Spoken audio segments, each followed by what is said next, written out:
ഞാൻ ഇങ്ങനെയൊക്കെ പറയാൻ കാരണം എന്തെന്ന് പറഞ്ഞാൽ ആൾക്കാർ കുറേ കടമോ കുറേ പ്രശ്നങ്ങളോ ഒക്കെ വലിച്ചു വാരി കൂട്ടിയിട്ടിട്ട് ഇനി വാരാഹിയെ ഭജിച്ചാൽ മതിയല്ലോ, എൻ്റെ എല്ലാ പ്രശ്നങ്ങളും തീർന്നു കിട്ടുമല്ലോ എന്ന് ചിന്തിക്കുന്ന തലത്തിലേക്ക് ഇത്തരം, അതായത് വാരാഹി ക്യാമ്പയിനുകൾ എന്ന് പറയാം, എല്ലാ തമ്പനയിലും 11 ദിവസം ജപിച്ചാൽ മതി, 21 ദിവസം ജപിച്ചാൽ മതി. ഞാൻ കണ്ടിട്ടില്ല അങ്ങനെ. നിങ്ങൾ തുടർച്ചയായിട്ട് ജപിക്കുമ്പോൾ എന്നാണ് ഭഗവതി നമ്മുടെ വിളിയേക്കുന്നത് അന്ന് നിങ്ങൾക്ക് ഗുണം കിട്ടും. അത്രയും നാളും നിങ്ങളുടെ പ്രശ്നങ്ങൾ അങ്ങനെ തന്നെ കണ്ടിന്യൂ ചെയ്യും എന്നാണ് ഞാൻ കണ്ടിട്ടുള്ളത്. അല്ലാതെ അത്ഭുത വേറെ എന്തൊക്കെയോ ശക്തിയും കൊണ്ടുവന്ന് പുതിയൊരു അവതാരം എന്നുള്ള രീതിയിലൊന്നും ഇത് കാണരുത്. അങ്ങനേ അല്ല. അപ്പം പ്രധാനമായിട്ട് ഞാൻ പറഞ്ഞോട്ടെ, ആർത്തിയ അത്യാഗ്രഹം അല്ലെങ്കിൽ നിങ്ങൾക്ക് പെട്ടെന്ന് കാര്യങ്ങൾ നേടിയെടുക്കണം എന്നുള്ള രീതിയിലുള്ള ചിന്തകളുമായിട്ട് നിങ്ങൾ വാരാഹി ദേവിയൊന്നും ഭജിക്കാൻ നിൽക്കരുത്. നിങ്ങൾക്ക് ഗുണത്തെക്കാളേറെ ദോഷങ്ങളായിരിക്കും ഇതുമൂലം വന്ന് ചേരുക എന്ന് പറയുന്നത്. കാര്യം ഇത് നിങ്ങൾ ഭജിക്കുന്നത് എന്തിനാണ്? നിങ്ങളുടെ ദുര കൊണ്ടാണ് ഭജിക്കുന്നത്. പിന്നെ നല്ല ഗുരുക്കന്മാർ നിങ്ങൾക്ക് പറഞ്ഞു തരികയാണെങ്കിൽ അദ്ദേഹം അതിനെക്കുറിച്ച് അറിവുള്ള ഗുരുക്കന്മാർ പറഞ്ഞു തരുമ്പോൾ അതിനെ കേൾക്കാൻ പറ്റും. ആചാര്യന്മാർ അവരതിനെക്കുറിച്ച് പഠിച്ചിട്ടുണ്ട്, ഇത് പ്രയോഗിച്ചിട്ടുണ്ട്, അതിൻ്റെ ഗുണത്തെ അറിയാം, അതിൻ്റെ ദോഷത്തെ അറിയാം. അത്തരക്കാർ പറയുന്ന കാര്യങ്ങളെ നിങ്ങൾ പൂർണ്ണമായിട്ട് കേൾക്കും. അവർ നിങ്ങളുടെ മുന്നിൽ ഓപ്പണായിട്ട് വന്ന് കാര്യങ്ങളെ സംസാരിക്കും, തുറന്ന് പറയും, ഒന്നിൽ നിന്ന് ഒളിച്ചോടില്ല. അതാണ് മനസ്സിലാക്കേണ്ടത്. നമസ്കാരം. നിങ്ങൾ വാരാഹി ദേവിയുടെ ഒരു മന്ത്രമെങ്കിലും ജപിക്കുന്ന വ്യക്തിയാണെങ്കിൽ നിങ്ങൾ ഈ വീഡിയോ കാണണം.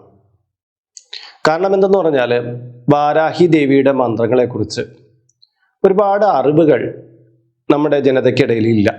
കാര്യം പലരും ഈ അടുത്ത കാലത്താണ് വാരാഹി ദേവിയെക്കുറിച്ച് കൂടുതലായിട്ട് കേട്ട് തുടങ്ങിയത് തന്നെ. അത് പലപ്പോഴും കേട്ടത് ഈ വാരാഹി മന്ത്രം ജപിച്ചോളൂ, ഇത്രയും ദിവസത്തിനുള്ളിൽ നിങ്ങൾക്ക് നേട്ടം ഉണ്ടാവും, 21 31 41 ഇങ്ങനെയൊക്കെയുള്ള രീതിയിലാണ് കേട്ടത്.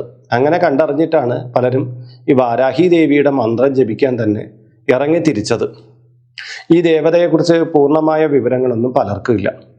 അതുകൊണ്ട് തന്നെയാണ് നമ്മൾ ഏകദേശം 1 വർഷത്തോളം ഇതിനെക്കുറിച്ച് ഒരുപാട് പേര് നമ്മുടെ അടുത്ത് ചോദിച്ചുകൊണ്ടിരുന്നപ്പോഴൊന്നും വീഡിയോ ഒന്നും അപ്ലോഡ് ചെയ്തില്ല. ഇപ്പോൾ ഇതിൻ്റെ ഒരു പ്രസരം കൂടി വരുന്നു. ഈ ചോദ്യങ്ങൾ, പലതരത്തിലുള്ള തെറ്റായ കാര്യങ്ങളൊക്കെ ഇതിന് ചുറ്റും സംഭവിച്ചു വരുന്നു എന്ന് കണ്ടപ്പോഴാണ് നമ്മളൊരു സീരീസ് ആയിട്ട് നമ്മൾ ഈ വീഡിയോ, അതായത് വാരാഹി ദേവിയെക്കുറിച്ചുള്ള സംശയങ്ങൾ, മറുപടികൾ എന്നുള്ള രീതിയിൽ തയ്യാറാക്കിയത്. ഇപ്പോൾ 4ാമത്തെ എപ്പിസോഡാണ്. ആദ്യത്തെ എപ്പിസോഡിൽ വാരാഹി ദേവിയുടെ കുറേ അധികം കാര്യങ്ങൾ പറഞ്ഞു, നമുക്ക് ജപിക്കാവുന്ന ഏതാനും മന്ത്രങ്ങളെ പരിചയപ്പെടുത്തി. പിന്നീടുള്ള വീഡിയോകളിലെല്ലാം തന്നെ നിങ്ങളുടെ സംശയങ്ങൾക്കുള്ള മറുപടിയാണ് നൽകിയത്. അപ്പോൾ ആ വീഡിയോ എല്ലാം ഞാൻ ഇതിൻ്റെ മുകളിൽ ഐ ബട്ടണിലായിട്ട് കൊടുക്കാം. അത് കണ്ടിട്ടുള്ളവർ മാത്രം ഇത് കണ്ടിന്യൂ ചെയ്യുന്നതായിരിക്കും നല്ലത്. കാര്യം നിങ്ങളുടെ സംശയം വീണ്ടും പെൻഡിങ് ആവും. ഇതിൻ്റെ കീഴെ വന്ന് അതിൽ പറഞ്ഞിട്ടുള്ള സംശയങ്ങൾ വീണ്ടും ചോദിച്ചുകൊണ്ടിരിക്കും. അതിൻ്റെ ആവശ്യമില്ല. അപ്പം വാരാഹി ദേവിയെക്കുറിച്ച് ഇപ്പം വീണ്ടും ഞാൻ കുറച്ച് ദിവസത്തിന് ശേഷം വീഡിയോ ഇടാൻ കാരണം, ചില വീഡിയോകളൊക്കെ എന്നെ അടുത്ത് കാണിച്ചിട്ട് ഈ സ്വാമി പറഞ്ഞു വാരാഹി ദേവിയെ പ്രാർത്ഥിക്കാൻ പാടില്ല, വലിയ ദോഷമാണ്. ഈ ഇവിടുത്തെ അമ്പലത്തിലൊരു പോറ്റി പറഞ്ഞു പൂജിക്കാൻ പാടില്ല, വലിയ പ്രശ്നമാണ് എന്ന് പറഞ്ഞു. എന്നാൽ ഞാൻ പോയ വാരാഹി ക്ഷേത്രത്തിലെ മേൽശാന്തി പറഞ്ഞു ഇത് നല്ലതാണ്. ചില സ്വാമിമാരും ചില വ്യക്തികളും പറയുന്നു ഇത് വളരെ നല്ലതാണ്, ഇതിലേതാണ് ശരി ഏതാണ് തെറ്റ് എന്നൊക്കെ ചോദിച്ചുകൊണ്ടാണ് വീണ്ടും വീണ്ടും മെസ്സേജ് വരുന്നത്. ഇതിനെക്കുറിച്ചൊക്കെ നമ്മൾ വിശദമായിട്ട് മുൻ വീഡിയോകളിൽ പറഞ്ഞ കാര്യമാണ്. ഏതൊരു മൂർത്തിയെയും ഉഗ്രഭാവത്തിലും ശാന്തഭാവത്തിലും നമുക്ക് പ്രാർത്ഥിക്കാൻ പറ്റും. പ്രധാനമായിട്ടും മഹാവിഷ്ണു എന്ന് പറയുന്ന ഭഗവാനെ നമ്മൾ ശാന്തരൂപത്തിലൊക്കെ നമ്മൾ ഭഗവാനെ പ്രാർത്ഥിച്ച് നമ്മുടെ നിത്യപ്രാർത്ഥനകളിലെല്ലാം ഉൾപ്പെടുത്താറുണ്ട്. പക്ഷേ നരസിംഹം എന്ന് പറയുന്ന ഉഗ്രഭാവത്തിലേക്ക്, ഏറ്റവും ഉഗ്രമായ ഭാവമാണ് നരസിംഹം. ഈ നരസിംഹ ഭാവത്തിലേക്ക് നമ്മൾ ഭഗവാനെ പ്രാർത്ഥിക്കുമ്പോൾ അതൊരു ശാന്തകാരമായിട്ടുള്ള ഭാവമല്ല, അത് ഉഗ്രാകാരമായിട്ടുള്ള ഭാവമാണ്. അപ്പോൾ മന്ത്രത്തിന് ഉഗ്രത്വമുണ്ട്. പക്ഷെ ഇത് എത്ര പേര് പാലിക്കപ്പെടുന്നുണ്ട്, എത്ര പേരത് ചെയ്യുന്നുണ്ട്? വെറുതെ ഏതെങ്കിലും സന്ധ്യാപ്രാർത്ഥനകളിലൊക്കെ ഇരുന്നങ്ങ് പ്രാർത്ഥിക്കണം ഉഗ്രം വീരം മന്ത്രമൊക്കെ. അത് ജപിക്കേണ്ടെന്ന രീതി എന്താണ് ഒന്നും അറിയില്ല. ബുക്കുകളിൽ അച്ചടിച്ചു വയ്ക്കുന്നു, ആ മന്ത്രം അങ്ങ് ജപിക്കുന്നു. അതാണല്ലോ ഇവിടെ കണ്ടുവരുന്നത്. ഒരു മന്ത്രം അതിൻ്റെ എനർജി കിട്ടുന്നതിനൊക്കെ കുറച്ച് കാര്യമുണ്ട്. ചിലപ്പോൾ നമ്മളൊരു പാട്ടിലൊക്കെ ചില മന്ത്രങ്ങളെ ആഡ് ചെയ്തേക്കും. പ്രധാനമായിട്ട് മലയാളത്തിലെ പല മെലഡി സോങ്ങുകളുടെ ഇടയിലും മന്ത്രങ്ങളെ ഉൾപ്പെടുത്തിയിട്ടുണ്ട്, ചില ശ്ലോകങ്ങളും ഉൾപ്പെടുത്തിയിട്ടുണ്ട്, ചില ധ്യാനങ്ങൾ ഉൾപ്പെടുത്തിയിട്ടുണ്ട്, ചില റൊമാൻറ്റിക് പാട്ടുകളുടെ ഇടയിൽ പോലും ഉണ്ട്. പക്ഷേ അതൊക്കെ ഒരു കീർത്തനം എന്നുള്ള രീതിയിൽ കടന്നു പോവുകയുള്ളൂ. അതിൽ നിന്നുള്ള എനർജി കിട്ടില്ല. ഒരു മന്ത്രത്തെ ജപിക്കുന്നത് അതിൻ്റെതായ രീതിയിലാണെങ്കിൽ മാത്രമേ അതിൽ നിന്നുള്ള എനർജി കിട്ടുള്ളൂ. പിന്നെ അതിനെ തെറ്റായിട്ട്, ചില മന്ത്രങ്ങളെ തെറ്റായിട്ട് ഉപയോഗിച്ചു കഴിഞ്ഞാൽ, ഏതൊരു വസ്തുവിന് ആക്ഷൻ ഉണ്ടെങ്കിൽ അതിനൊരു റിയാക്ഷൻ ഉണ്ടാവുമല്ലോ, ഒരു പ്രതിപ്രവർത്തനം ഉണ്ടാവുമല്ലോ. അതുപോലെ ചില മന്ത്രങ്ങൾക്ക് ചില പ്രതിപ്രവർത്തനങ്ങളുണ്ട്. അതിലെ തന്നെ ഉഗ്രഭാവത്തിലുള്ള ഈ വാരാഹി ദേവിയുടെ ചില മന്ത്രങ്ങളെ നമുക്ക് ഉപയോഗിക്കാൻ പാടില്ല എന്ന് ഞാൻ മുൻ വീഡിയോയിൽ പറഞ്ഞു. നമ്മൾ പോലും ഒരിക്കലും എടുത്ത് നോക്കാത്ത കാര്യങ്ങളാണ്. 100-200 മന്ത്രങ്ങൾ എൻ്റെ കൈവശമുണ്ട്. ഞാൻ ആ കൂടി 3-4 മന്ത്രമാണ് നിങ്ങൾക്ക് പറഞ്ഞത് ശാന്തഭാവത്തിലുള്ളത്. ബാക്കിയുള്ള എല്ലാം പറയാത്ത എന്തേ? അതങ്ങനെ പറഞ്ഞു തരാൻ പാടില്ലാത്തത് കൊണ്ടാണ്. എല്ലാ മന്ത്രങ്ങളും അങ്ങനെ എടുത്ത് പ്രയോഗിക്കാൻ പാടില്ലാത്തതുകൊണ്ടാണ്. എന്നാൽ നിങ്ങൾക്ക് ഈ മന്ത്രങ്ങളിൽ പലതും നിങ്ങളുടെ തൊട്ടടുത്ത, നിങ്ങൾ അടുത്ത് സെർച്ച് ചെയ്തു പോകുന്ന ചാനലുകളിലോ അല്ലെങ്കിൽ നിങ്ങൾ നോക്കുന്ന മാഗസിനുകളിലോ എല്ലാം ലഭിക്കുന്നതാണ്. അതൊക്കെ ജപിക്കും മുമ്പ് അതിൻ്റെ ചില കാര്യങ്ങൾ, അതിന് ചെയ്യേണ്ടുന്ന കാര്യങ്ങൾ, അതിന് നെഗറ്റീവ് ഉണ്ടോ പോസിറ്റീവ് ഉണ്ടോ എന്നുള്ള കാര്യങ്ങളെല്ലാം അത് ആരാണ് അത് പറയുന്ന ആള് നിങ്ങൾക്ക് പറഞ്ഞ് മനസ്സിലാക്കി തരേണ്ടതുണ്ട്. പിന്നെ നമ്മൾ വാങ്ങുന്ന പുസ്തകങ്ങളിൽ നമുക്ക് ധാരാളം താന്ത്രിക പുസ്തകങ്ങളുണ്ട്. അപ്പോൾ അത് നിങ്ങൾ എടുത്തു നോക്കുമ്പോഴും ഇതേ മന്ത്രങ്ങൾ അവിടെ കാണും. ഇത് നിങ്ങൾക്ക് ഉപയോഗിക്കാൻ പറ്റുമോ എന്നുള്ള കാര്യം നിങ്ങൾ സ്വയം ചിന്തിക്കണം. നിങ്ങൾ ഉപയോഗിക്കാൻ പോകുന്ന ഒരു മന്ത്രമാണ്, ഇതൊരു ദേവതാ ഉപാസനയുടെ ഭാവമാണ്. ഇത് യഥാവിധി നിങ്ങളുടെ ചുറ്റുപാടുകളിൽ നിന്നുകൊണ്ട് നിങ്ങൾക്ക് ജപിക്കാൻ പറ്റുമെന്ന് നിങ്ങൾ ആദ്യം ചിന്തിക്കണം. ഇല്ലെങ്കിൽ നിങ്ങൾ ശാന്താകാരമായിട്ടുള്ള മറ്റു മന്ത്രങ്ങളെ ജപിക്കണം. ഉഗ്രാകാരമുള്ള മന്ത്രങ്ങളെ കയറി എടുക്കാതിരിക്കണം. ഉഗ്രത്തിലെ ശാന്തമുണ്ട്. ഉഗ്രത്തിലെ ശാന്തം എന്ന് പറയുന്ന ചില മന്ത്രങ്ങൾ, അതായത് ഇവിടെ ഇപ്പോൾ നമ്മൾ വാരാഹിയെ കുറിച്ച് പറഞ്ഞു, വാരാഹിയുടെ ശാന്തഭാവമുണ്ട്. വലിയ ഉഗ്രത്തെ ശാന്തമാക്കിയതാണ് വാരാഹി എന്നറിയാമല്ലോ. അങ്ങനെ ഹിരണ്യകശിപുവിനെ വധിച്ച നരസിംഹം കോപമടങ്ങാതെ, കലിയടങ്ങാതെ നിൽക്കുമ്പോൾ പ്രത്യംഗരാദേവി വരുന്നുണ്ട്, പിന്നെ അതുപോലെ ശരഭേശ്വരം വരുന്നുണ്ട്. ഇങ്ങനെ പല മൂർത്തികളുടെ സാന്നിധ്യമുണ്ട് ഈ കോപമടക്കാൻ. അപ്പോൾ ഇവരെല്ലാവരും കൂടെ ചേർന്നിട്ട് തന്നെയാണ് ഭഗവാന്റെ കോപം അടക്കിയത്. ഒരാൾ മാത്രമായിട്ട് അല്ല അടക്കിയത്. അതിന് പ്രധാന കാരണക്കാരി ഈ വാരാഹി ദേവി തന്നെയാണ്. ഈ വാരാഹി ദേവി ഭഗവാന്റെ മടിത്തട്ടിൽ ചെന്നിരുന്ന് ഒരു ശാന്തം ആയിട്ടുള്ള ഭാവത്തിൽ ഭഗവാനെ നോക്കിക്കൊണ്ടിരിക്കുകയാണ്. ആ കണ്ണുകളിലെ ശാന്തത കാണുമ്പോൾ ഭഗവാന്റെ ഉഗ്രത്വം കെട്ടടങ്ങുകയാണ്. അപ്പോൾ ഇത് നമുക്കൊരു അപൂർവമായിട്ടുള്ളൊരു ധ്യാനത്തിൽ വരുന്നുണ്ട് ഈ ഭാവം. അപ്പോൾ ഈ ഇരിക്കുന്ന പ്രതിഷ്ഠയും അത്യപൂർവമാണ്. ഈ ഒരു ഭാവം ഭഗവാന്റെ കണ്ണ്, അതായത് ക്രൂരമായിട്ട് നിൽക്കുന്ന നരസിംഹത്തിന്റെ കണ്ണുകൾ ഈ വാരാഹി ദേവിയുടെ മുഖത്തേക്ക് വരുമ്പോൾ ഒരു മാതൃഭാവം പോലെ വരുന്നു. കാര്യം ഭഗവാനിൽ തന്നെയുള്ള വരാഹത്തിന്റെ ശക്തിഭാവമാണ് വാരാഹി. അതായത് മഹാവിഷ്ണുവിന്റെ വരാഹരൂപത്തിന്റെ ശക്തിഭാവമാണ് വാരാഹി, സമയേശ്വരി അല്ലെ. അങ്ങനെയുള്ളൊരു ലക്ഷ്മി, അതൊരു ഭാവമാണ്. അപ്പൊ ഇത് ഭഗവാനുമായി ചേർന്ന ഭാവമാണ്, ഉത്തമമായ ഭാവമാണ്. അപ്പൊ ശാന്തപരമായിട്ടുള്ള ഒരു സ്ഥാനം ഭഗവതിക്കുണ്ട്. എന്നാൽ ഇതിനു ഉപരി ഉഗ്രമായ സ്ഥാനമുണ്ട്. ഈ വാരാഹിയെ ചിലർ പറയും, ഞങ്ങൾ വാരാഹി ഒന്നും ജപിക്കാറില്ല, അത് ഞങ്ങൾക്ക് പേടിയാണ് എന്നൊക്കെ പറയും. പക്ഷെ നിങ്ങൾ ലളിതാ സഹസ്രനാമം നിങ്ങൾ ജപിക്കുന്ന ആളാണെങ്കിൽ നിങ്ങൾ വാരാഹിയെ പ്രാർത്ഥിക്കുന്നുണ്ട്. അത് നിങ്ങൾക്ക് മനസ്സിലാക്കേണ്ട കാര്യമാണ്. പഞ്ചമി പഞ്ചഭൂതേശി പഞ്ചസംഖ്യോപചാരിണി എന്ന് പറയുന്ന ഒരു ഭാഗം നിങ്ങൾ പാരായണം ചെയ്യാറുണ്ടല്ലോ. അവിടെ വാരാഹി ദേവി ലളിതാംബികയുടെ കയ്യിൽ വിളങ്ങുന്ന പഞ്ച ആയുധങ്ങളായിട്ട് ഭവിക്കുകയാണ്. അവിടെ ഭഗവതിയും ചേർത്താണ് നമ്മൾ ധ്യാനിക്കുന്നത്.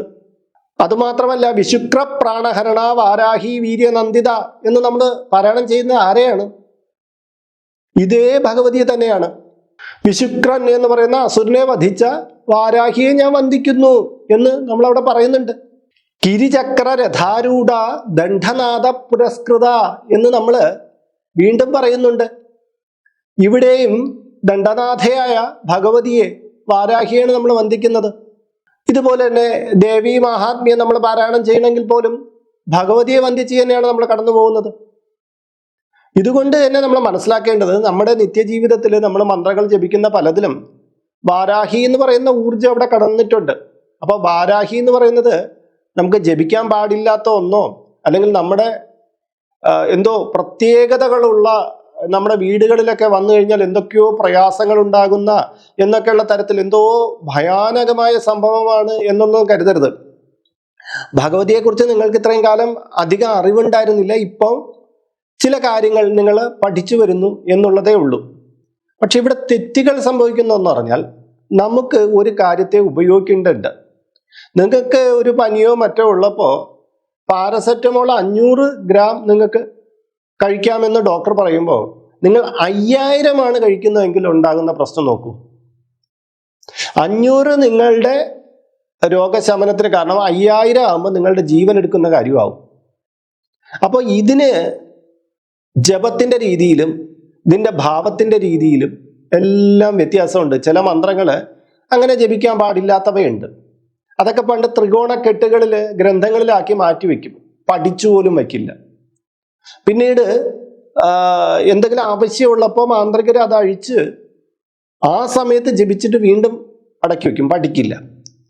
ആ മന്ത്രങ്ങൾ പോലും പലപ്പോഴും നമ്മുടെ യൂട്യൂബ് ചാനലിലോ അല്ലെങ്കിൽ മറ്റേതിലോ ഇങ്ങനെയൊക്കെയുള്ള പുസ്തകങ്ങളിലോ ഒക്കെ അച്ചടിച്ച് വരുമ്പോൾ പലരും എടുത്ത് ഉപയോഗിക്കുന്നുണ്ട്. ഞാൻ നേരത്തെ പറഞ്ഞില്ലേ, നിങ്ങൾക്ക് അതുമായിട്ട് കണക്റ്റഡ് ആവാൻ പറ്റിയില്ലെങ്കിൽ അവിടെ ഒരു പ്രശ്നം വരുന്നില്ല. കണക്റ്റഡ് എന്ന് പറഞ്ഞാൽ ചിലപ്പോൾ പാട്ട് രൂപത്തിലൊക്കെ ചിലർ പാടുന്നു, ഒന്നുമില്ല, അതിൽ ഗുണവും കിട്ടുന്നില്ല ദോഷവും കിട്ടുന്നില്ല, അതങ്ങ് പോകുന്നു. പക്ഷെ നിങ്ങൾ അതിൻ്റെ ഉപാസനയിലേക്ക് കടക്കുമ്പോൾ, അറിയാത്ത ഉപാസനകളിലേക്കൊക്കെ കടക്കുമ്പോഴാണ് പ്രശ്നം വരുന്നത്. പലപ്പോഴും ഈ അർത്ഥോപാസന എന്ന് പറയുന്നൊരു കാര്യമുണ്ട്. ഉപാസനയെ അങ്ങോട്ട് ആയിട്ടുമില്ല, ഉപാസനയുടെ പകുതി വഴിയിൽ എത്തിയിട്ടുമുണ്ട് എന്നുള്ള രീതിയിൽ ചിലയിടത്തു നിന്നൊക്കെ കിട്ടിയ തുച്ഛമായ അറിവുകൾ കൊണ്ട് ഈ ഇത്തരം കാര്യങ്ങൾ ചെയ്യാൻ പോകും. അവിടെയാണ് പ്രശ്നം പറ്റിപ്പോകുന്നത്. അങ്ങനെ ഉപാസനയൊക്കെ എടുക്കണമെങ്കിൽ ഞാൻ ഇന്നും പറയും, നല്ലൊരു ഗുരുനാഥന്റെ അടുത്ത് പോയി ആ ഉപാസന പഠിച്ച് തന്നെ ചെയ്യണം. ഇതിൽ പല മന്ത്രങ്ങൾ, ഇപ്പൊ നരസിംഹത്തിന്റെ മന്ത്രമായാലും ശരി, രുദ്രന്റെ മന്ത്രമായാലും ശരി, അത് ജപിക്കേണ്ടത് ഇപ്പൊ അഘോര മന്ത്രം തന്നെ. ചിലരൊക്കെ ഇരുന്ന് അങ്ങനെ ഒരു സന്ധ്യാനാമത്തിന്റെ പുസ്തകം ഉണ്ടാവും, അതിന്റെ പുറകെ വെച്ച് അഘോര മന്ത്രം ഒന്ന് കൊടുത്തേക്കുക, അങ്ങോട്ട് എടുത്തതിന്റെ ഈ നമ്മുടെ ഇപ്പോഴീ അടുത്ത കാലത്തൊക്കെ ഇറങ്ങിയ ചില സിനിമാ പാട്ടുകളുടെ ട്യൂണിലൊക്കെ ഇരുന്ന് അങ്ങ് ജപിക്കണതാണ്. ഞാൻ പറഞ്ഞില്ല, അവിടെ ഒന്നും സംഭവിക്കുന്നില്ല. ആൾക്കാർ കണക്റ്റഡ് അല്ല. ഈ അമ്മമാരും മറ്റുമൊക്കെ ജപിക്കുന്ന അത് കണക്റ്റഡ് അല്ല, അവരെന്തോ പാടിക്കണം. പക്ഷെ ഇപ്പൊ നിങ്ങളുടെ മുറിയിൽ ഒരുപാട് ഇങ്ങനെ വയറിംഗ് ഒക്കെ ഉണ്ട്, അതിൽ കറണ്ട് പാസ് ചെയ്തു, നിങ്ങൾ സ്വിച്ച് ഇടുമ്പോൾ മാത്രമാണ് അവിടുത്തെ ലൈറ്റും ഫാനും ഒക്കെ പ്രവർത്തിക്കുന്നത്. അതുപോലെ നിങ്ങൾ ഈ മന്ത്രങ്ങളൊക്കെ വെച്ച് ചുവരിൽ പാസ് ചെയ്യുമ്പോൾ നിങ്ങൾ പറഞ്ഞുകൊണ്ടിരിക്കും, ഇത് നിങ്ങളും ആ മൂർത്തിയും തമ്മിൽ കണക്റ്റഡ് ആകുന്ന രീതിയിൽ ജപരീതികളുണ്ട്. അതിലേക്ക് എത്തിച്ചേരുമ്പോൾ മാത്രമാണ് അത് വരിക. ആ ജപരീതികളാണ് ചിലർ തെറ്റിച്ചിട്ട് ചില പ്രയാസങ്ങളൊക്കെ പ്രശ്നങ്ങളൊക്കെ ഉണ്ടാകുക. അല്ലാതെ ഒന്ന് മന്ത്രം ജപിച്ചു എന്ന് പറഞ്ഞ് കുഴപ്പമില്ല. അപ്പൊ നമുക്ക് ഇതിന്റെ കൂടുതൽ കാര്യങ്ങൾ നിങ്ങൾ ചോദിച്ചിട്ടുള്ള ചോദ്യങ്ങളിലേക്ക് നമുക്ക് വരാം. മുൻ വീഡിയോകളിൽ ഇത് നിങ്ങൾക്ക് കൂടുതൽ മനസ്സിലാക്കാനുള്ള കാര്യങ്ങൾ അതിൽ പറഞ്ഞിട്ടുണ്ട്. അത് വീണ്ടും ഇവിടെ റിപ്പീറ്റ് ചെയ്യാൻ വയ്യാത്തതുകൊണ്ടാണ് ഞാനിപ്പോൾ നേരെ ചോദ്യോത്തരങ്ങളിലേക്ക് പ്രവേശിക്കുന്നത്. നമസ്കാരം, ഞാൻ RJ ഹരിചന്ദ്ര മഠം, ഹിന്ദു വിഷൻ ചാനലിലേക്ക് ഏവർക്കും സ്വാഗതം. നമ്മുടെ വാട്സപ്പ് ചാനലിൽ നിങ്ങൾ ഇനിയും ജോയിൻ ചെയ്തിട്ടില്ലെങ്കിൽ ഇതിൻ്റെ കീഴെ ഡിസ്ക്രിപ്ഷൻ ബോക്സിലും കമൻറ്റ് ബോക്സിലും അതിൻ്റെ ലിങ്ക് ഉണ്ട്, അതിലൂടെ നിങ്ങൾക്ക് ജോയിൻ ചെയ്യാവുന്നതാണ്. ഇപ്പോൾ ജോയിൻ ചെയ്യുന്നവർക്ക് നിങ്ങൾക്കും നിങ്ങളുടെ കുടുംബാംഗങ്ങൾക്കും ഇവിടെ നടക്കുന്ന ചില പൂജാ പ്രാർത്ഥനകളിൽ പങ്കെടുക്കാൻ പറ്റും. ഒപ്പം തന്നെ നിങ്ങളുടെ പിറന്നാളിന് അല്ലെങ്കിൽ നിങ്ങളുടെ കുടുംബാംഗങ്ങളുടെ പിറന്നാളിന് പുഷ്പാഞ്ജലി അർച്ചനകളൊക്കെ സൗജന്യമായിട്ട് നടത്താനുള്ള ഒരു അവസരവും ലഭിക്കുന്നതാണ്.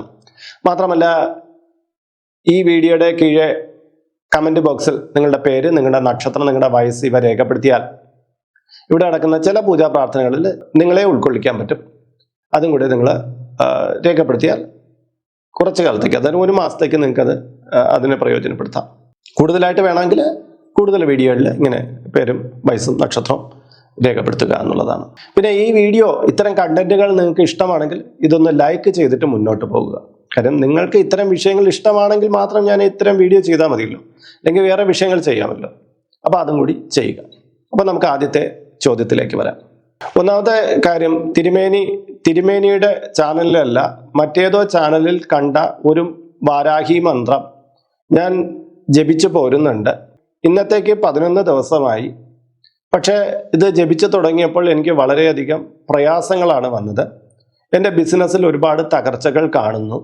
ഞാനിനി ഇത് 21 ദിവസം വരെ തുടരണോ? 21 ദിവസം തുടരാനാണ് ആ വീഡിയോയിൽ പറഞ്ഞിരിക്കുന്നത്. ദയവായി ഇതിനൊരു മറുപടി തരുമോ? ഇതിലൊരു മന്ത്രത്തിനെയും അദ്ദേഹം സൂചിപ്പിച്ചിട്ടുണ്ട്. ആ മന്ത്രം പൊതുവിൽ പ്രയോഗിക്കാൻ പാടില്ലാത്ത മന്ത്രം ആയതുകൊണ്ട് ഞാനിവിടെ പറയുന്നില്ല. കാര്യം അത് കേട്ട് കഴിഞ്ഞാൽ അന്നേരം അതിനെ കുറിച്ചെടുത്ത് വീണ്ടും ജപിക്കാൻ പോകുന്ന ചിലരുണ്ട്. ഇതാരോ പറഞ്ഞു കൊടുത്തൊരു മന്ത്രമാണ്. ഞാൻ പറഞ്ഞില്ലേ, ചിലപ്പോൾ യൂട്യൂബിലൊക്കെ ചിലർ വരുന്ന കണ്ടന്റ് ക്രിയേറ്ററാണ്. അദ്ദേഹം ഒരു പുസ്തകത്തെ അല്ലെങ്കിൽ ആ വ്യക്തി ഒരു പുസ്തകത്തിനെ എടുത്തിട്ട് അതിൽ പറഞ്ഞിരിക്കുന്ന മന്ത്രങ്ങളെ എടുത്ത് പറഞ്ഞു കൊടുക്കുകയാണ് ചെയ്യുന്നത്. അപ്പോൾ അതിലിങ്ങനെ എഴുതിയേക്ക് 21 ദിവസം തുടർച്ചയായിട്ട് ജപിക്കുക എന്നുള്ളത്. ഈ 21 ദിവസം തുടർച്ചയായിട്ട് ജപിക്കുക എന്ന് പറയുന്നത് അത് ആ സാധകൻ, ഈ വാരാഹിയെ ഉപാസിക്കുന്ന ഉപാസകന് വേണ്ടിയിട്ടാണ് ഈ മന്ത്രങ്ങൾ. ഇത് എഴുതിയ കാലഘട്ടത്തിൽ ഇങ്ങനെ യൂട്യൂബ് വരുമെന്നും ഇത് സാധാരണക്കാർക്കല്ല ഈ മന്ത്രങ്ങൾ ഇങ്ങനെ തുറന്ന് കിട്ടുമെന്നൊന്നും ചിലപ്പോൾ അന്നത്തെ ആചാര്യന്മാർക്ക് ഒരിക്കലും ഒരു അറിവുണ്ടായിരുന്നിരിക്കില്ല. അങ്ങനെയാണ് ഞാൻ കരുതുന്നത്. കാര്യം കുറച്ച് കാലം മുമ്പ് വരെ നമ്മുടെ സാധാരണക്കാർക്ക് ക്ഷേത്രത്തിൽ പ്രവേശിക്കാനുള്ള അധികാരം പോലെ ഉണ്ടായിരുന്നില്ല. ക്ഷേത്രപ്രവേശന വിളംബരത്തോടു കൂടിയാണ് നമ്മുടെ വ്യക്തികൾ ക്ഷേത്രത്തിലേക്ക് പ്രവേശിക്കാൻ തന്നെ. അത്രയും നാളും നമുക്ക് ഈ മന്ത്രങ്ങളെ കുറിച്ച് ഒന്നും അറിയില്ല, പുറത്തറിയില്ല. പിന്നീട് ഈ അച്ചടി മാസികകളുടെയും മറ്റു പുസ്തകങ്ങളുടെ പ്രചാരം ആദ്യകാലത്തൊന്നും ഇല്ലായിരുന്നു. അത് കഴിഞ്ഞ് ജ്യോതിഷപരമായിട്ടുള്ള മാഗസിനുകളൊക്കെ വന്നു തുടങ്ങിയപ്പോഴാണ് ഗ്രന്ഥക്കെട്ടുകളിൽ കുടിയിരുന്ന പല മന്ത്രങ്ങളും, ഉഗ്രമന്ത്രങ്ങളും, എല്ലാ മന്ത്രങ്ങളും പുറത്തേക്ക് വന്നു തുടങ്ങിയത്. അപ്പൊ സർക്കുലേഷന്റെ ഭാഗമായിട്ട് അവർ ഏത് മന്ത്രവും ഇതാ ഇന്ന ആവശ്യത്തിന് എന്ന് പറഞ്ഞിട്ടുണ്ടെങ്കിൽ എഴുതി വിടാൻ തുടങ്ങി. അത് ആൾക്കാരിലേക്ക് എത്തി. അതിൻ്റെ ഏറ്റവും തീവ്രമായ ഒരു സമയത്താണ് നമ്മൾ ഈ യൂട്യൂബും മറ്റൊക്കെ ഇവിടെ കൂടുതലായിട്ട് വന്നത്. അപ്പോൾ ഇത്തരം പല മാഗസിനുകളിലും വരുന്ന മന്ത്രങ്ങളൊക്കെ തന്നെയായിരിക്കാം ചിലപ്പം പേരോ ഊരോ ഒന്നുമില്ലാത്ത ചില യൂട്യൂബേഴ്സൊക്കെ എടുത്ത് പറയുന്നത്. ഞാൻ അവരെ കളിയാക്കുകയല്ല. അവർക്ക് കിട്ടിയ സോഴ്സിൽ നിന്നുള്ള കാര്യം, അതിൽ പറഞ്ഞിരിക്കുന്ന കാര്യം അത് ശരിയാണെന്ന് ധരിച്ചിട്ട് അവർ നിങ്ങൾക്ക് പറഞ്ഞു തരികയാണ്. ഞാനിവിടെ ചില മന്ത്രങ്ങളെ നിങ്ങൾക്ക് പരിചയപ്പെടുത്തിയിരുന്നു. അതിന് യാതൊരുവിധ നെഗറ്റീവുകളും ഇല്ല എന്ന് ഞാൻ പറഞ്ഞിട്ട് തന്നെയാണ് പരിചയപ്പെടുത്തിയത്. എൻ്റെ വീഡിയോയിൽ അത് കാണാം. അതിന് യാതൊരു നെഗറ്റീവും ഇല്ല തന്നെയാണ്. അത് ജപിച്ച നിങ്ങൾക്ക് വേറെ യാതൊരു ദോഷവും, സാധാരണ നിങ്ങൾ വിഷ്ണുവിനെയും കൃഷ്ണനെയും ഒക്കെ ജപിക്കുന്നത് പോലെ ഉള്ളൊരു മന്ത്രം, അതിനപ്പുറം വേറെ ഒന്നുമില്ല. അതിൽ നിന്ന് യാതൊരു നെഗറ്റീവും വരാനില്ല. അങ്ങനത്തെയുള്ള മന്ത്രങ്ങളെ മാത്രമേ ഞാൻ പരിചയപ്പെടുത്താറുള്ളൂ. അത് തന്നെ, അല്ലെങ്കിൽ എന്തെങ്കിലും പ്രശ്നം ഉണ്ടെങ്കിൽ അത് പറയും. അല്ല, ഞാൻ പറയാതിരുന്നിട്ട് എനിക്കെന്ത് കാര്യം? അങ്ങനെ ഉള്ള മന്ത്രത്തെ മാത്രമേ ഞാൻ അവിടെ പരിചയപ്പെടുത്തിയിട്ടുള്ളൂ. ഇപ്പൊ ഇവരെ ഈ പറഞ്ഞിരിക്കുന്ന വ്യക്തി മറ്റേതോ ചാനലിൽ നിന്ന് കണ്ടതാണ്. അദ്ദേഹം ജപിച്ചു, അതിൻ്റെ ചിട്ടയൊക്കെ കൂടിയാണ് ജപിച്ചതെന്ന് പറഞ്ഞിട്ടുണ്ട്. അപ്പോൾ 21 ദിവസം കൊണ്ട് ജപിക്കുക എന്ന് പറയുന്നത് അതൊരു അളവല്ല, അതൊരു ഉപാസകന് കൊടുത്തിരിക്കുന്ന ഒരു അളവാണ്. അതായത് അയാൾ ആ വാരാഹി ദേവിയെ പൂജിച്ചു എന്ന് ഹോമം കഴിപ്പിച്ചു, അല്ലെങ്കിൽ അതിൻ്റെ ചിട്ടവട്ടകളോ പൂജകൾ നടത്തുന്ന ഒരു വ്യക്തിക്കാണ് ആ 21 ഡേയ്സ് ആ ഗ്രന്ഥത്തിൽ പറഞ്ഞിട്ടുള്ളത്. സാധാരണക്കാർക്ക് ചിലപ്പം 21 പോരായിരിക്കും, ചിലപ്പോൾ 1 വർഷം വേണ്ടി വരും, ചിലപ്പോൾ 2 വർഷം വേണ്ടി വരും. അത്രയേ ഉള്ളൂ. അളവ് വേണ്ടി വരും. അയാൾക്ക് കൂടുതലായിട്ട് ആ പവർ കിട്ടാൻ വേണ്ടി വരും. പക്ഷെ ഇതിൽ ഇത്രയും ദിവസം മാത്രമേ ജപിക്കാവൂ എന്ന് പറഞ്ഞിരിക്കണോണ്ട് ആ മന്ത്രം നമ്മൾ പൊതുവിൽ അങ്ങോട്ട് ഉപയോഗിക്കാൻ ഒന്ന് മടിക്കും. കാര്യം എന്ന് പറഞ്ഞാൽ അത് ചിലപ്പം ഇത്ര അളവിലേ അത് ഉപയോഗിക്കാവുമെങ്കിൽ ചില മരുന്നുകൾ നമ്മൾ കഴിക്കും. ഡോക്ടർ പറയുന്നത് 21 ദിവസത്തേക്ക് കഴിച്ചിട്ട് എന്തെങ്കിലും പ്രശ്നം ഉണ്ടെങ്കിൽ, ആ രോഗം മാറിയില്ലെങ്കിൽ ഞാൻ വേറെ കുറിച്ച് തരാം എന്ന് പറയും. നമ്മൾ കഴിച്ചു തുടങ്ങിയിട്ട് എന്തെങ്കിലും നെഗറ്റീവായിട്ട് നമുക്ക് തോന്നുന്നത് ഡോക്ടർ ഇത് പ്രശ്നമാണ് എനിക്ക്, അപ്പോൾ ഡോക്ടർ ഒന്ന് മാറ്റിത്തരും. അതാണ് മാന്ത്രികരും അങ്ങനെ തന്നെയാണ്. അന്ന് മന്ത്രങ്ങൾ കൊടുക്കുമ്പോൾ ഈ മന്ത്രം ഇയാളുടെ 21 ഡേയ്സിലൊന്ന് ഉപയോഗിച്ചോളൂ, എന്തെങ്കിലും പ്രശ്നം ഉണ്ടെങ്കിൽ മാറ്റാം, അദ്ദേഹത്തിന്റെ ഗുരുനാഥൻ പറഞ്ഞു കൊടുക്കുകയാണ്. ആ രീതിയിൽ അങ്ങനെ മന്ത്രങ്ങളൊക്കെ മാറ്റി അങ്ങനെയൊക്കെ തന്നെയാണ് ഓരോ കാര്യത്തിന് സാധ്യതയായി വന്നുകൊണ്ടിരുന്നത്. ഇന്നങ്ങനെയല്ല. ആ ഗ്രന്ഥത്തിൽ അതത്രയും പറഞ്ഞിട്ടുള്ളത് കൊണ്ട് 21 ദിവസമാണ് ജപിക്കാൻ പറഞ്ഞിട്ടുള്ളതുകൊണ്ട് ഇവിടെ ആ യൂട്യൂബറോ ആരോ ആവട്ടെ, അദ്ദേഹം പറഞ്ഞു കൊടുത്തതുപോലെ ഇദ്ദേഹം ചെയ്തു. എല്ലാ മന്ത്രങ്ങളും എല്ലാവർക്കും ഉപയോഗമാവില്ല. ഈ ഞാൻ നേരത്തെ ഇതിന്റെ ഇൻട്രോയിൽ പറഞ്ഞ പോലെ ആക്ഷൻ റിയാക്ഷൻ എന്നൊക്കെ പറയുന്ന ഈ മന്ത്രം പവർഫുള്ളാണ്. ചിലപ്പോൾ ഉണ്ടായി വന്നേക്കാം. നിങ്ങൾക്ക് ചില മന്ത്രങ്ങൾ ഉപയോഗിക്കുമ്പം നെഗറ്റീവ് ഫീൽ ഉണ്ടെങ്കിൽ ചിലപ്പോൾ നമ്മൾ കണ്ടിട്ടില്ലേ, ചെറിയ ചൊറിയുടെ മരുന്ന് ആയിരിക്കും പുറത്ത് നിന്ന് തേക്കുന്നത്, അതിൽ പോലെ അലർജി ഉണ്ടാവുന്നവരുണ്ട്. അങ്ങനെ നിങ്ങൾക്ക് ഉപയോഗിക്കാൻ പറ്റാത്തൊരു മന്ത്രമായിട്ട് നിങ്ങൾക്ക് തോന്നണമെങ്കിൽ നിങ്ങൾ അവിടെ വെച്ച് സ്റ്റോപ്പ് ചെയ്യുക, അതിനെ പിന്നെ കണ്ടിന്യൂ ചെയ്യണ്ട. പിന്നെ വേറൊരു കാര്യമുണ്ട്, ഇതൊരു നെഗറ്റീവായിട്ട് എടുക്കണ്ട. നിങ്ങൾ ചില പ്രശ്നങ്ങൾക്ക് വരുമ്പം കൃഷ്ണ കൃഷ്ണ എന്ന് വിളിച്ചുകൊണ്ടിരുന്നിട്ടും എത്രയോ പേർക്ക് പ്രശ്നം ഉണ്ടായിട്ടുണ്ട്, അല്ലെ? ഭഗവാനെ തന്നെ നിങ്ങൾ ധ്യാനിച്ചുകൊണ്ടിരുന്നിട്ട് നിങ്ങളുടെ പ്രശ്നം മാറിയിട്ടുണ്ട്. ഒരുപാട് നിങ്ങൾ എല്ലാ ദേവനെയും ദേവിയും പ്രാർത്ഥിച്ചുകൊണ്ടിരുന്നിട്ട് നിങ്ങളുടെ പ്രശ്നം കൂടി കൂടി വന്നുകൊണ്ടിരിക്കുന്നു. എന്നാൽ കുറെ കാലം കഴിയുമ്പോൾ അത് മാറി മാറി വരുന്നു. അതാണല്ലോ നമ്മൾ കണ്ടിട്ടുള്ളത്. ഇതുപോലെ ഈ മന്ത്രങ്ങളും അങ്ങനെ ഈ 21 ഡേയ്സിൽ ജപിക്കാൻ പറഞ്ഞതാണ് ഇവിടുത്തെ പ്രശ്നം. എല്ലാ മന്ത്രങ്ങളും ഈ പറഞ്ഞ ഈ ഒരു തമ്പനയിൽ കൊടുക്കാൻ വേണ്ടി ഒരു ഹെഡിങ് വഴി ഇത് 15 ദിവസം ജപിച്ചാൽ അതിൽ നിന്ന് കേൾക്കുമ്പോൾ എനിക്ക് കുറെ കടബാധ്യതകളുണ്ട്, പ്രശ്നങ്ങളുണ്ട്, അതിൽ എനിക്ക് ലക്ഷങ്ങൾ കോടികളുടെ കടമുണ്ട്, 15 ദിവസം കൊണ്ട് ജപിച്ചാൽ എനിക്ക് പിന്നെ ഈസി അല്ലേ, ഞാൻ എൻ്റെ എത്രയോ ബിസിനസ് ചെയ്ത് പൊളിഞ്ഞ് അല്ലെങ്കിൽ എൻ്റെ എന്തൊക്കെയോ കാര്യങ്ങൾ കൊണ്ട് പണം നഷ്ടപ്പെട്ടിരിക്കുകയാണ്, ഇതെല്ലാം കൂടെ എവിടെ നിന്ന് വരും? ഇതെങ്ങനെയാണ് വരുന്നത് ഇങ്ങനെയൊക്കെ നഷ്ടപ്പെട്ടു പോകുന്ന കാര്യങ്ങളൊക്കെ? അത് നമ്മുടെ അധ്വാനത്തിലൂടെ നമ്മൾ ചെയ്യുന്ന അടുത്ത ആക്ഷനുകളിലൂടെയാണ് നമുക്ക് പണം വരാനുള്ളത്, അല്ലേ? അല്ലെങ്കിൽ കടം മാറി വരാനുള്ളത്. നമ്മുടെ ബിസിനസ് ആണെങ്കിൽ ആ ബിസിനസ്സിലെ പ്രതിസന്ധികൾ മാറുന്നത് എങ്ങനെയാണ്? നമ്മൾ എടുക്കുന്ന ആക്ഷനുകളിലൂടെയാണ്. അത് ഒരു പെട്ടെന്നൊക്കെ ഒരു മിറക്കിൾ പോലെയൊക്കെ സംഭവിക്കുമെന്നുള്ളത് അത് അപൂർവമായിട്ടുള്ള കാര്യമാണ്. ഞാൻ എല്ലാം കണ്ടിട്ടുള്ളൂ പടിയായിട്ട് ഒന്ന് മാറി വരുന്നതായിട്ടാണ് കണ്ടിട്ടുള്ളത്. രണ്ടാമത്തെ ചോദ്യം, ഞാൻ ശബരിമലയ്ക്ക് പോകാനിരിക്കുന്ന ഒരു വീട്ടമ്മയാണ്. എൻ്റെ കാൽമുട്ടിന് വല്ലാത്ത വേദനയുണ്ട്. 14 ദിവസം വാരാഹിയമ്മയെ ഭജിച്ചു കഴിഞ്ഞാൽ മാറുമെന്ന് ഒരാൾ പറഞ്ഞു. ഇത് ശരിയാണോ? നോക്കൂ, എത്ര അവിശ്വാസത്തോടു കൂടിയാണ് ഈ വീട്ടമ്മ, ഇവരൊരു 61 വയസ്സുള്ളൊരു വീട്ടമ്മയാണെന്നാണ് പറഞ്ഞിരിക്കുന്നത്. ഈ അമ്മ കരുതുന്നത് ഇവരെ കാണാൻ പോണ മലമേലിരിക്കുന്ന ഭഗവാൻ മണികണ്ഠനെ,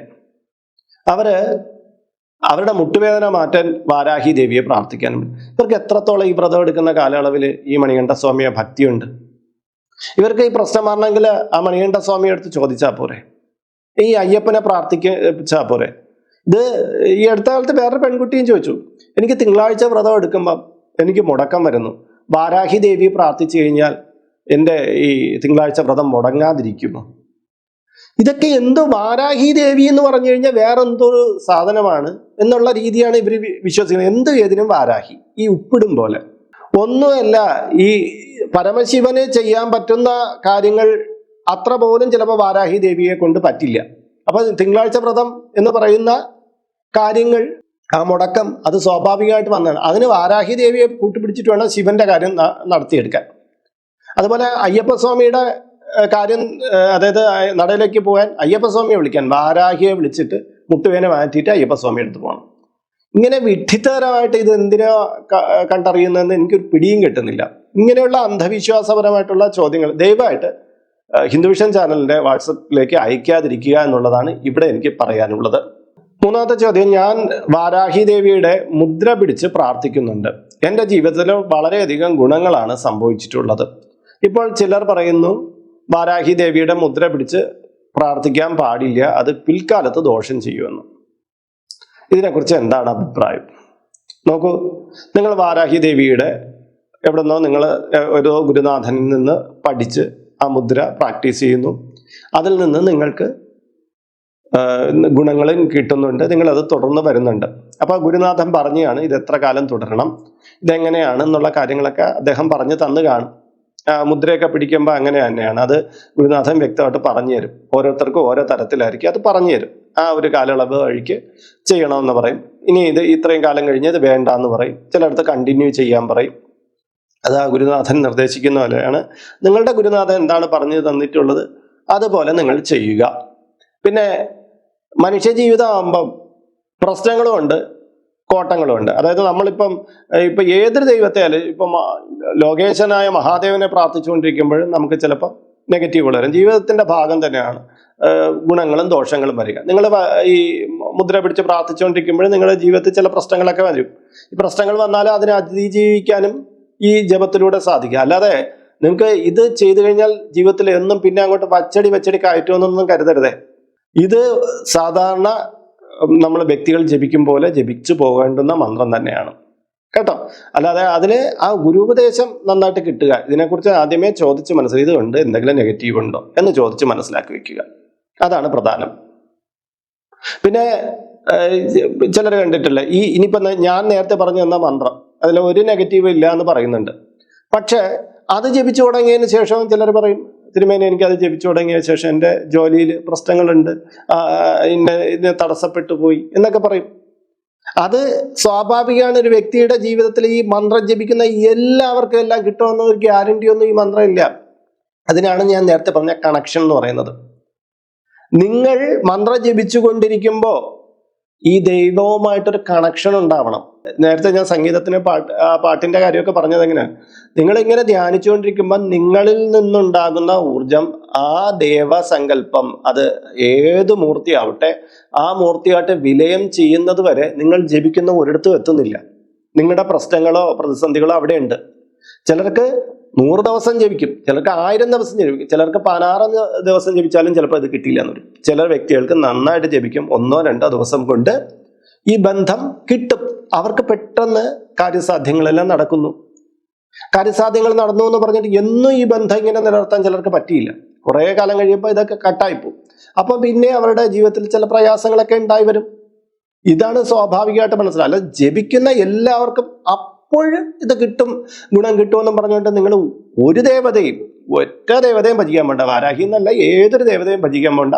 ഞാൻ ഇങ്ങനെയൊക്കെ പറയാൻ കാരണം എന്തെന്ന് പറഞ്ഞാൽ, ആൾക്കാർ കുറെ കടമോ കുറെ പ്രശ്നങ്ങളോ ഒക്കെ വലിച്ചു വാരി കൂട്ടിയിട്ടിട്ട് ഇനി വാരാഹിയെ ഭജിച്ചാൽ മതിയല്ലോ, എൻ്റെ എല്ലാ പ്രശ്നങ്ങളും തീർന്നു കിട്ടുമല്ലോ എന്ന് ചിന്തിക്കുന്ന തലത്തിലേക്ക് ഇത്തരം, അതായത് വാരാഹി ക്യാമ്പയിനുകൾ എന്ന് പറയാം, എല്ലാ തമ്പനയിലും 11 ദിവസം ജപിച്ചാൽ മതി, 21 ദിവസം ജപിച്ചാൽ മതി. ഞാൻ കണ്ടിട്ടില്ല അങ്ങനെ. നിങ്ങൾ തുടർച്ചയായിട്ട് ജപിക്കുമ്പോൾ എന്നാണ് ഭഗവതി നമ്മുടെ വിളി കേൾക്കുന്നത് അന്ന് നിങ്ങൾക്ക് ഗുണം കിട്ടും.